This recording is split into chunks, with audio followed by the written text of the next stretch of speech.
Thank you so much, Emma, for joining me today. Very excited to chat about your journey as a founder, like kind of following your dream and following just things you're passionate about kind of turned into something pretty special. So, but before we get into that, talk a little bit about your personal journey. Like what was that journey like and that arc like for you to end up in Bali and starting a swimsuit brand? Yeah, absolutely. I say this every time that I'm always so nervous to talk about my surf background because I'm from Wisconsin. So It really was a journey to get to the ocean. So I grew up in Wisconsin. Day one, wanted to be a surfer. No rhyme or reason to it. Just wanted to be a surfer. My family finally took me to Hawaii in 8th grade, and I took my first surf lesson. Wasn't great, but still just was determined. Like I was like, this is the life for me. I'm going to be a surfer. Wow. I didn't surf again until the summer after I graduated from high school. My parents were like, what do you want as your high school graduation gift? And I was like, a surf lesson. And so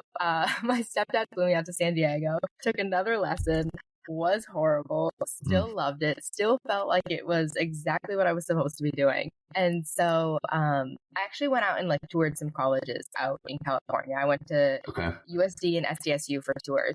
Both beautiful, loved them both, fell in love. I was like, this is it. I really thought that was going to be like the pivot in my life. I was like, done with Wisconsin, California, here we come, California surfer dream. And then I saw how expensive college is out in California, and I bet. It just made sense to stay in Wisconsin. So made the responsible decision, went to undergrad at UW-Madison, and then after working for a year there, I ended up getting my master's as well in Wisconsin. So really kept myself in a cold place. Nice. All this time knowing that like at some point I would be able to make my move. So right before I graduated my master's, we went online. We were pretty remote, and so I had moved to Hawaii. I'd already kind of started finding positions out there, was doing a lot of research. A lot of my projects I based on Hawaiian communities anyway. I was getting my master's in public health. And so I was always looking at those communities, doing my projects based on that. So I was already like pointed in that direction. You were finding your way to the water somehow, some way. I was ready. So I actually went there for spring break, and COVID hit a few days later. And so I got stuck in Hawaii. And stuck, I use very lightly. It was the best thing to ever happen. So island shut down. School was going to be fully remote until graduation date. There was no reason for me to come back. I had already had all my stuff pre-shipped over. So it was just going to take a few months on a container ship. And so the move had happened. So with COVID, the one thing that you could do in Hawaii was surf. So I was surfing twice a day on my blue wave storm, just doing the best I could. No lessons, no anything. And it was the best time of my life. I loved just learning as much as I could out in the water. Just it was a really great time. And eventually I was doing, I was working with my master's. So doing outreach to people experiencing homelessness in Hawaii. So I was driving all over the island each day, really getting to know the local community, which was so important to me, and then surfing. And at one point I just decided, my time in Hawaii was up and I was ready to see more of the world. So I got a fully remote job and I started in Puerto Rico and then made my way through Europe. And then finally, I think it took about 3 months for the countries to kind of fully open, ended up in Bali. And when I got here, there was this moment where I'm just driving my scooter with my longboard on the side of it, and like early in the morning, no traffic, super quiet, on my way to go surf. And I was like, this is it. Like this is exactly where I was supposed to be. And so that was that moment where I knew that Bali was going to be home for me for quite a bit of time. But at this point, Noserider wasn't even on my mind. So it was just, I just found where I was meant to be. Yeah, exactly. No, that's great. You mentioned that when you started, you were horrible, right? But you still loved it. Like it's kind of unusual to like not be good at something but still love it, So like, what did you love about it when those first few times you went, even though you were bad? It probably hurts. It's not like it's not a gentle sport, let's say, or a gentle hobby. You're getting beat up on the water probably a bit. So what did you love about it?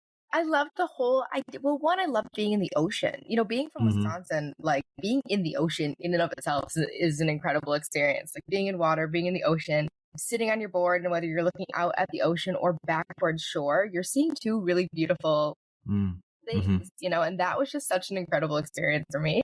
And it still is to this day. Whenever I surf different spots, I really catch myself like looking back at shore quite a bit and seeing, it sounds so cliche, but just like palm trees and sand and blue, like that will always make me really happy. I mean, maybe it'll always make anybody. Yeah, tale as old as time for sure.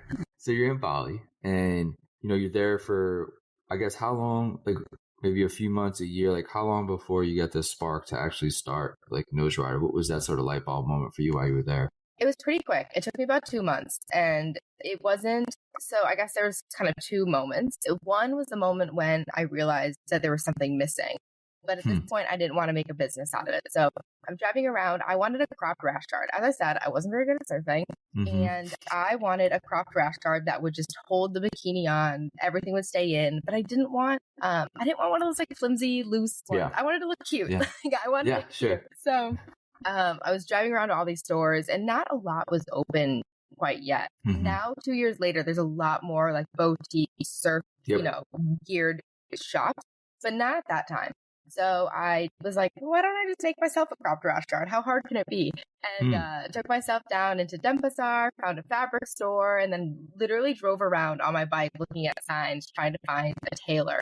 So I found a local tailor, went in there, had this like cropped rash guard, and then bikini top and bottom all drawn out. Just exactly what I wanted. Like I wanted a quarter length sleeve. I wanted a nice, like a little bit looser of a collar here. Like everything that I was always thinking about in the water. Like, oh, I wish my suit did this or did that. I was like, oh, this is my opportunity. I can incorporate everything for me because I'm just making this for me. So it was like a proper sketch or like a numbers board where you had like the dimensions all lined up. Was it like that official? Oh no. No. This was, and when I tell you, I always got A- in art class. I was a very good student, but I always got A- in art class. And they were like, if you didn't try so hard, it could not be an A-. So that is not my strength. So I took this, whatever you want to call it, in. It was just on like a piece of paper that I'd grabbed from the co-working space, like drawing up what I could. A lot of it came from me really talking to the tailor. I think I had to like really like kind of chat through it and trust that he would be able to kind of bring this to life. And lo and behold, a week later, I showed up and it fit me perfectly. And I have barely made any changes to that cropped rash guard top and bottom since that original design. But like I said, at this point, I wasn't making this cropped rash guard as like a business product. Like that was, again, not on my mind.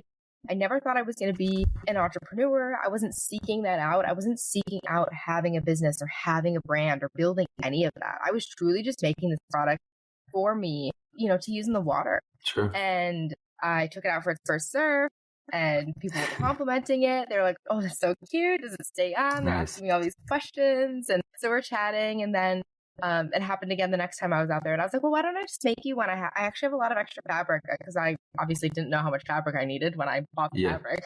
Bought like 10 meters. I still have the fabric to this day. I literally still have leftover fabric from when I bought this original, that's awesome, patterned piece. But so I made a few for these other girls, and they were like, this is great. I would love to. Why don't you sell this? You're in Bali. Everyone has a business here. Like, everyone starts something, whether it's not, their full-time business or it's a side thing. It's very common to start a business here, creating something or selling something online here in Bali. So it wasn't a foreign concept to anyone else here, but for me, it was still like not high on my list of priorities.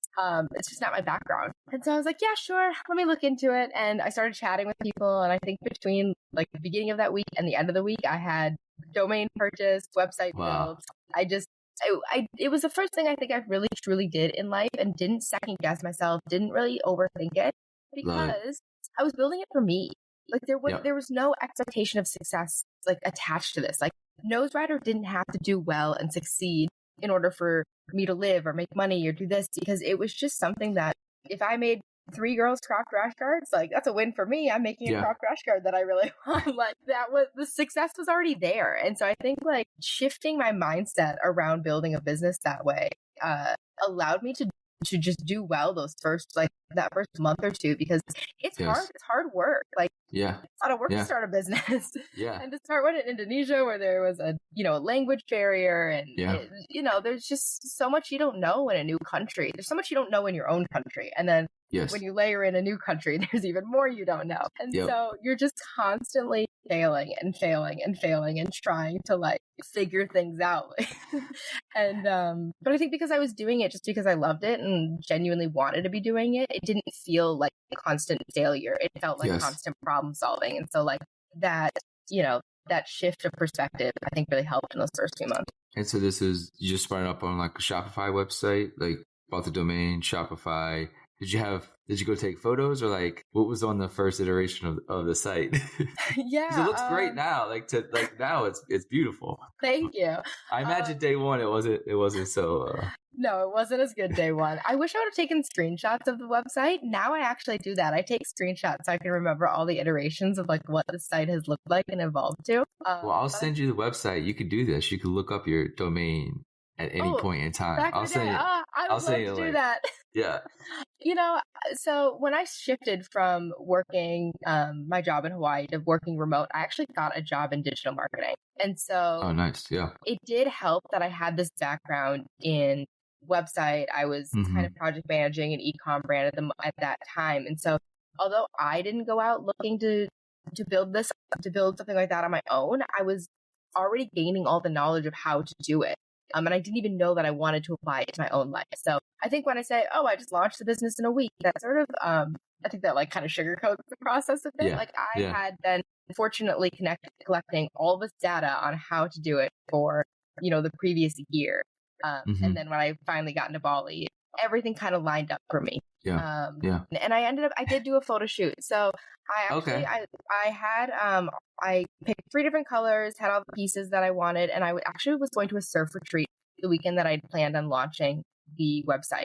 So I had already done a photo shoot, and I wasn't super happy with the photo shoot. I felt like my vision for the brand and how I wanted it viewed it wasn't captured correctly.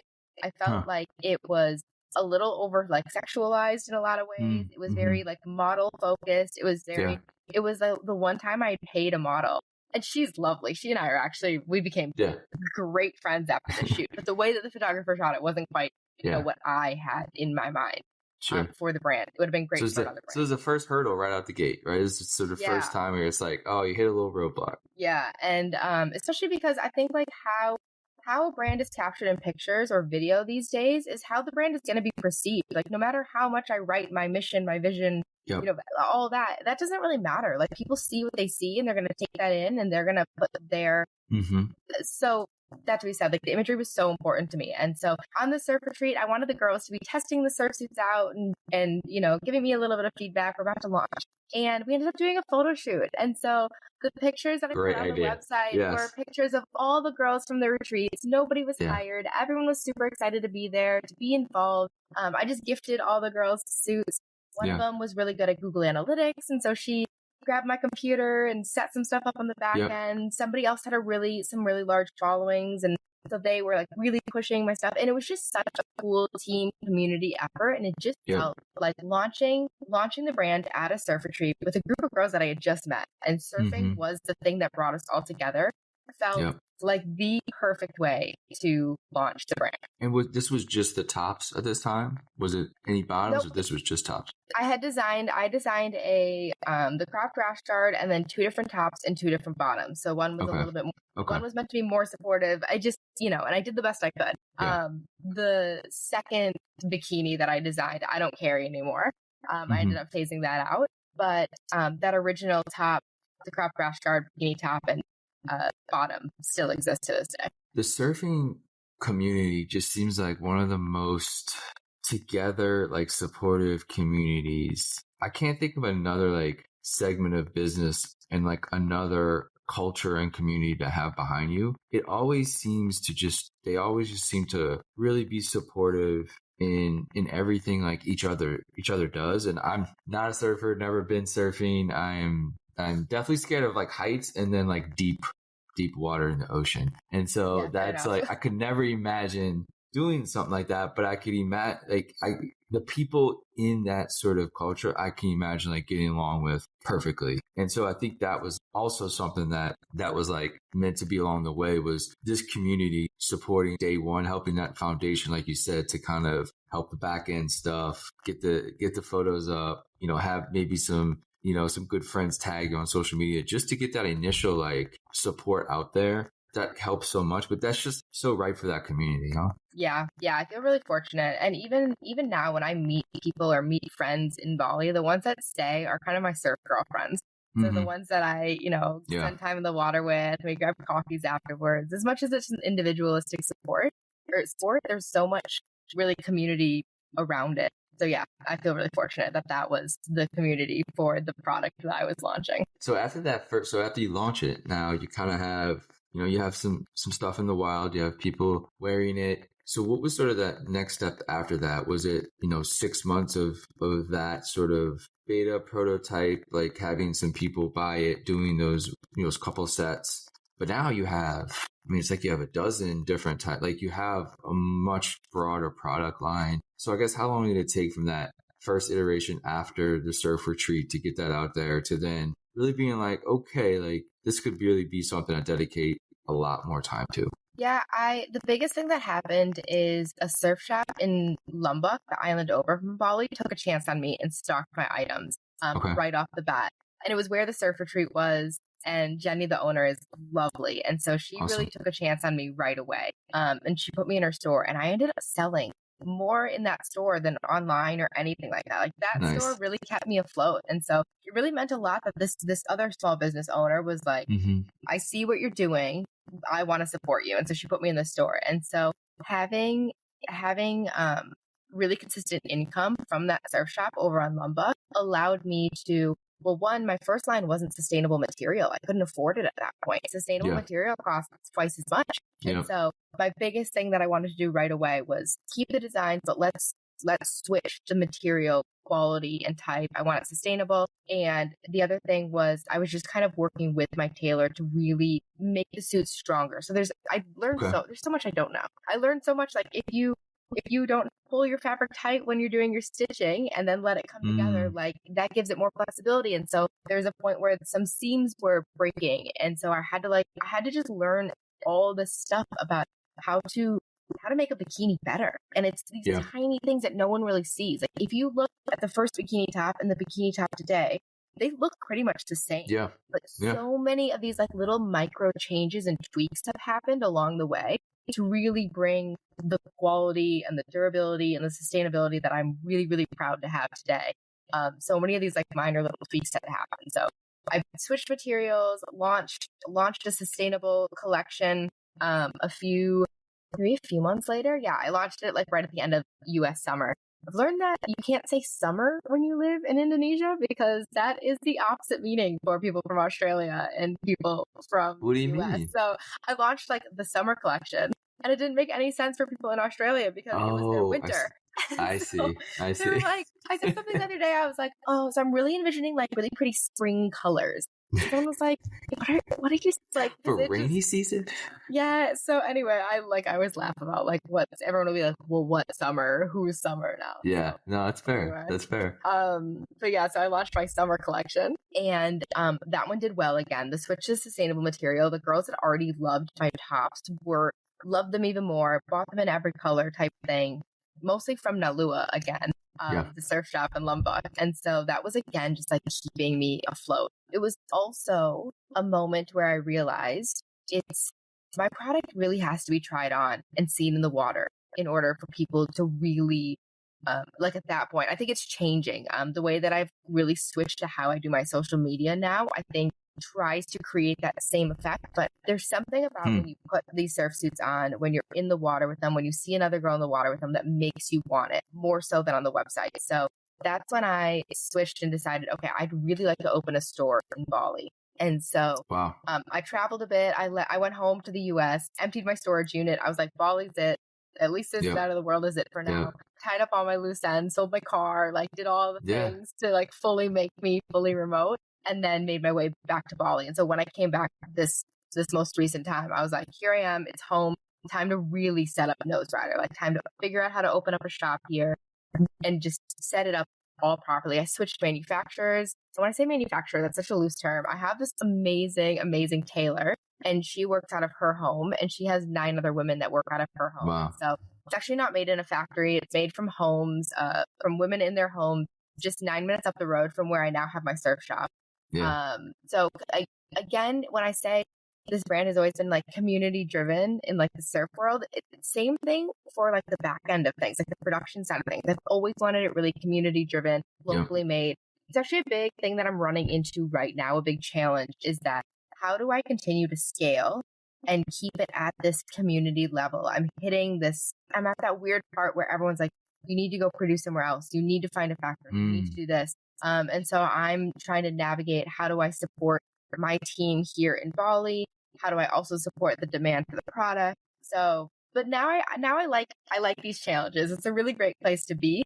And I think how I decide to navigate these challenges is really going to determine the direction for Noserider in the next few years. I want to talk a little bit about just some of the lessons learned and maybe some advice and tips you can give to, future entrepreneurs looking at, a side gig, whether it's a side hustle or, taking a bigger leap and trying to do it full time. I love the idea what you did. You kind of started from a place of passion and, built it out over time. It kind of a little risk averse, right? You could say, hey, I still have work remote full time, still do this on the side, where you can build it how you want to build it. There wasn't, like you said, a lot of pressure. It was like, I'm building it for me. Eventually I'll build it for a few other people. And now you're scaling it in your own way right now, right? Scale means different things to different companies at different times in the company's life. But what are some of the tips and advice you can give to future entrepreneurs, no matter where they are? One thing that it's like I always knew it, but I really learned it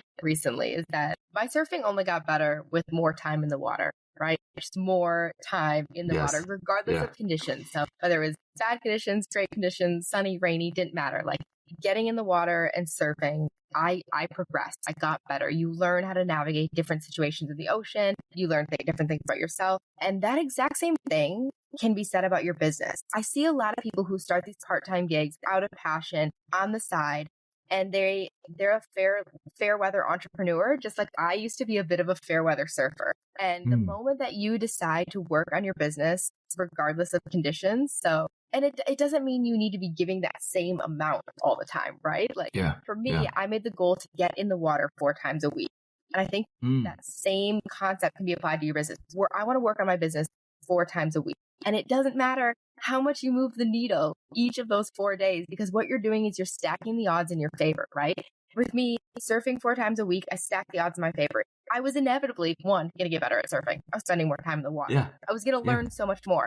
And 2, I was putting myself into different environments and situations that, like, if I had just chosen to surf 1 time that week, I would have been able to avoid. And that same thing in business, work on your business, but if it's 4 times a week or whatnot, work at it in the weird conditions, work on it when it's tough, work on it when it's good. Like, you learn so much. I learn, obviously, you learn constantly. You're constantly collecting data, and you learn when your business is succeeding, right? You're like, yes, this is working. This is what I should be doing. But I've learned more from my biggest fails from Noserider. I've learned just constantly. And so I'd say that, being in Bali, I see a lot of small businesses start and then kind of like settle, I'd say. And I think we really commonly see that, where a business starts and it becomes somebody's, their side project, and it remains their side project. It's like, how do you get out of that, right? How do you take it from like a side gig to like a business that you're growing? And I still work another job. Like people think I'm crazy for it, but I still work 2 jobs. But how do you take it from, a side hustle to something that you're passionately growing, constantly working on, where it feels more like your business, right? And I think it's time in the water. It's time in the business. Like, you just have to keep going and keep putting, what you have on that day in it. Whether that's catching 1 wave or catching 10 waves. Same thing with business. You do 1 little thing, you do 10 big things, and you just never know what's gonna happen. So every day's building blocks, and one day you'll build a house if you keep building every single day. It's just time. It's eventually going to happen, just over time, repetitive. And the days that you lay just that 1 block is the days that matter the most, because you're maintaining momentum. And I think people just forget that. Like, humans need momentum, whether it's in business and life. You need that, like, forward movement. You mentioned, switching from sort of materials that you had initially to a more sustainable material. I think EcoNile is sort of the big one that you sort of chose. What was your research like going into that? And for those who don't know, can you explain what EcoNile is? Yeah, so EcoNile is something, so the fabric that I use is Vita by Carvico, and it uses, I think, the EcoNile technology. And so basically it's 78% of recycled material. And again, this is not my background. I don't know anything about textiles or fabrics or this or that. So it was a lot of trial and error. It was a lot of going around to every fabric shop I could find on Google Maps, from asking around. and just asking questions. What is the best material that you use for swim? Which one is the most sustainable? Tell me about it. And so learning just through going, especially because I can do all the research that I wanted online. But at the end of the day, if I couldn't get it here in Indonesia, it wasn't going to work for me. And that just wasn't going to be sustainable. So I really had to figure out what my best option was here. And I found that it was the Vita by Carvaco. And once I say that, you'll start, if you're looking into different swimwear, you'll see that a lot of the sustainable swimwear brands do use that exact same material. So I think at this point, that is I want to say gold standard, but I'd say it's the accessible gold standard, if that makes sense. Okay. I'm in the process of getting some proper certifications and working with organizations to help businesses become more sustainable and, socially and environmentally responsible, right? And so there's the SANE certification, and they particularly specialize in helping smaller businesses do this. Because a lot of these larger businesses, you see it, they're green certified and all this stuff, and they can have it on their tags. It all costs money. Yeah. It costs a ton of money, and those audits and getting these certifications and things like that, it's a lot to navigate. It's just so is the certification, but they make it at a lot more. I had a meeting with them last night. She got on a Zoom call with me, and we were chatting through all these different things that I can do. And it was a really, really incredible experience. And so this is something that we're running into right now, where they require garments to be 90% of sustainable material. And so I am currently on the hunt to find a nylon material that is closer to that 90%, but I have yet to find it. So I think it's just always this. It's a constant checking yourself and auditing yourself to be doing better, to be more sustainable, and thinking beyond the material as well. I love that I manufacture here in Indonesia. Yeah. It cuts out of, in a lot of ways. It keeps it so local and small. It supports the community that I am, benefiting by being in. So I really like that as well. Feels like the brand is very just within the community. But yeah, just always looking for new ways to be more sustainable and more environmentally and socially responsible as a business. So it definitely goes beyond the material, is what I've really learned. Yeah. Well, you've done a ton so far. And the last question we'll hit on is just a little bit about the future. And, when you look at, 3 to 5 years down the line, and I know it's a long time and every day is a new battle, but what are some of the goals and successes you'd like Noserider to achieve? Yeah, the biggest one is definitely some proper certification around sustainability. I just touched on that, but I think there's something to be said about when I pursue it so aggressively, because it's not required. It's not required for me to have these certifications, but I think when you choose to, show and demonstrate that how much you're working towards being more sustainable and making those decisions very consciously, it kind of brings the norm up to that level as well. It holds other swimwear brands to that same, to that same set of responsibility. And so that's a big one for me. I think as I achieve these certifications, I'd love to help. I have other friends here who have swimwear brands. And so I think all of us should be working towards those certifications. I think it's great. The other thing would be, I want Noserider all over the world. I'm flying out to Australia on Wednesday. It'll be my first time in Australia. I'm very excited. And we are starting up in Noosa and working our way all the way down to Sydney. And we have surf meetups planned. I'm just excited to meet people, see the surf community there. I feel like it's very similar, surfing culture there. I don't know either. People keep telling me I'm going to love Byron Bay and the Gold Coast. So people have definitely picked out what they think my favorite spots are going to be. But I think I'm just really excited to kind of tap into that community and that surf culture as well, because although I think it's very similar in terms of there's a really great sense of community, there's going to be all those little micro differences that, the surf culture in Hawaii versus California is very different versus East Coast surf culture. So I know that Australia is going to have its entire own thing, and I'm just so excited to see what that is. I'm trying to be really open-minded about it and just take it all in over the next 3 weeks. So you're going there with perhaps an intention of getting in some stores there, or kind of feeling out how's it possible to get some over there? Yeah, I'll be doing a few pop-up shops at different surf shops along the way. So just kind of getting my product into people's hands and kind of working with those surf shops. Is this a product that would do well in your shop? Mm-hmm. I never want to feel like I'm tricking someone into putting Noserider in their store. I want it to work for their community. I want it to work for them.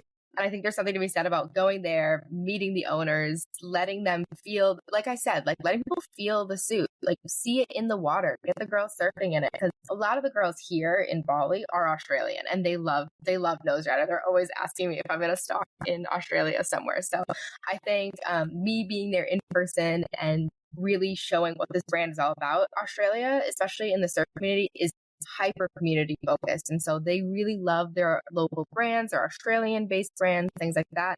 And so I think just being there and showing what Noserider is all about will really resonate with them. And so hopefully they'll make an exception on a girl from Wisconsin. What's Noserider mean? I feel like it's a simple surf term I should know, but what is it for the ignorance of us? Yeah. So there's two types of surfing. You can ride a shortboard or a longboard. And so Noserider is very longboard focused. And to nose ride is when you cross step and you walk your way to the front of the board and you have all your toes at the nose. So that's where a nose ride comes from. Yeah. That's where the term is from. So funny. The week that I was trying to launch this business, I was literally sitting there being like, which domain do I buy? Surfbikinis.com or Noserider Surf? And it was such a digital marketing versus community play. And it was the first time that I made the decision that this was going to be community and brand focused, not just a digital marketing, clickbait thing. And so I was trying to decide between those two domains, and Noserider Surf it was. And I'm really glad I made that decision. I think that was one of those things that just made it I doubled down on the community aspect. I was going to build a brand around the name. It wasn't about the surf suits. It was about the Noserider community. And that was one of those first decisions that put me on the path of Noserider. That's awesome. Well, thank you so much, Emma. This was awesome. I love the story. I love the building blocks aspect of it, just the entrepreneurial spirit behind it. I mean, it's just everything that I love about doing this is these brands that just kind of sneak up on people, because in 10 years, it'll be a global brand, right? But those first 2 years are just incredibly vital. Most people will quit and just not have the passion for it anymore. That's normal, right? It's nothing to be frowned upon. It's just, that's what happens. But perseverance is huge in all this. So congrats on everything so far and best of luck for the next 10 years. Thank you. Thanks for having me on. This was fun.